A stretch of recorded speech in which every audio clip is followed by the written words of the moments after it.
जय माता दी दोस्तों, भक्ति नगरी यूट्यूब चैनल में एक बार फिर से आप लोगों का हार्दिक स्वागत है। आज के इस वीडियो में हम आप लोगों के लिए करवा चौथ व्रत की कथा लेकर आए हैं।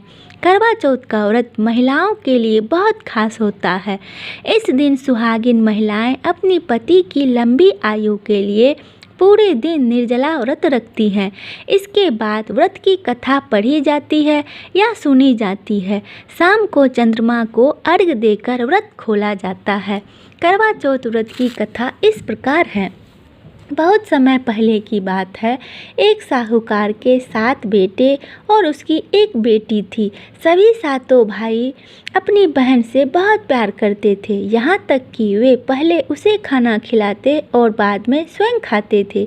एक बार उनकी बहन ससुराल से मायके आई हुई थी। शाम को भाई जब अपना व्यापार व्यवसाय बंद कर घर आए तो देखा उनकी बहन बहुत व्याकुल थी। सभी भाई खाना खाने बैठे और अपनी बहन से भी खाने का आग्रह करने लगे, लेकिन बहन ने बताया कि आज उसका करवा चौथ का निर्जल व्रत है और वह खाना सिर्फ चंद्रमा को अर्घ्य देकर ही खा सकती है। चूँकि चंद्रमा अभी तक नहीं निकला है, इसलिए वह भूख प्यास से व्याकुल हो उठी है। सबसे छोटे भाई को अपनी बहन की हालत देखी नहीं जाती है और वह दूर पीपल के पेड़ पर एक दीपक जलाकर चलनी की ओट में रख देता है। दूर से देखने पर वह ऐसा प्रतीत होता है कि जैसे चतुर्थी का चांद उदित हो रहा हो। उसके बाद भाई अपनी बहन को बताता है कि चांद निकल आया है, तुम उसे अर्घ देने के बाद भोजन कर सकती हो। बहन खुशी के मारे सीढ़ियों पर चढ़कर चांद को देखती है, उसे अर्घ देकर खाना खाने बैठ जाती है। वह पहला टुकड़ा मुंह में डालती है तो उसे छींक आ जाती है और दूसरा टुकड़ा डालती है तो उसमें बाल निकल आता है। जैसे ही तीसरा टुकड़ा मुंह में डालने की कोशिश करती है तो उसके पति की मृत्यु का समाचार उसे मिलता है। वह बौखला जाती है। उसकी भाभी उसे सच्चाई से अवगत कराती है कि उसके साथ ऐसा क्यों हुआ। करवा चौथ का व्रत गलत तरीके से टूटने के कारण देवता उससे नाराज हो गए हैं और उन्होंने ऐसा ही किया। सच्चाई जानने के बाद करवा निश्चय करती है कि वह अपने पति का अंतिम संस्कार नहीं होने देगी और अपने सतीत्व से उन्हें पुनर्जीवन दिलाकर रहेगी।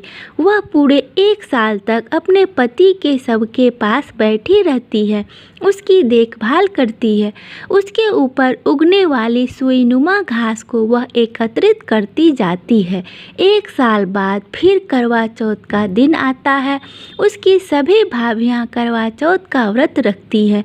जब भाभियाँ उससे आशीर्वाद लेने आती है तो वह प्रत्येक भाभी से यम सुई ले लो, पिय सुई दे दो, मुझे भी अपनी जैसी सुहागिन बना दो, ऐसा आग्रह करती है।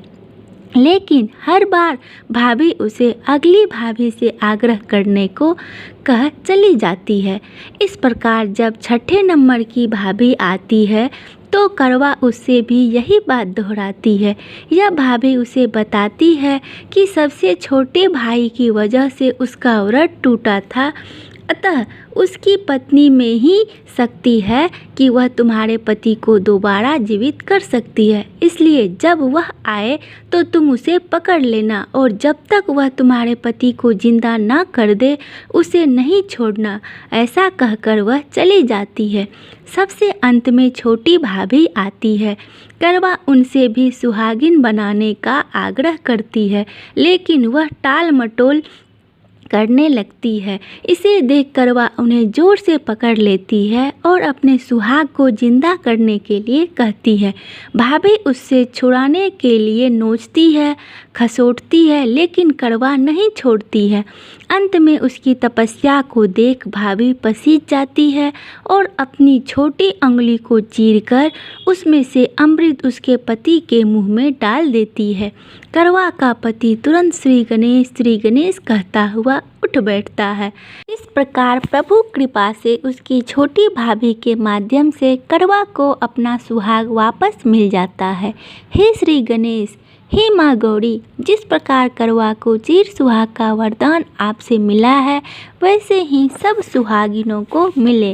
तो दोस्तों, अगर आपको ये वीडियो और ये कथा अच्छी लगी हो तो वीडियो को लाइक, शेयर, कमेंट और चैनल को सब्सक्राइब करना ना भूलें। जय माता दी।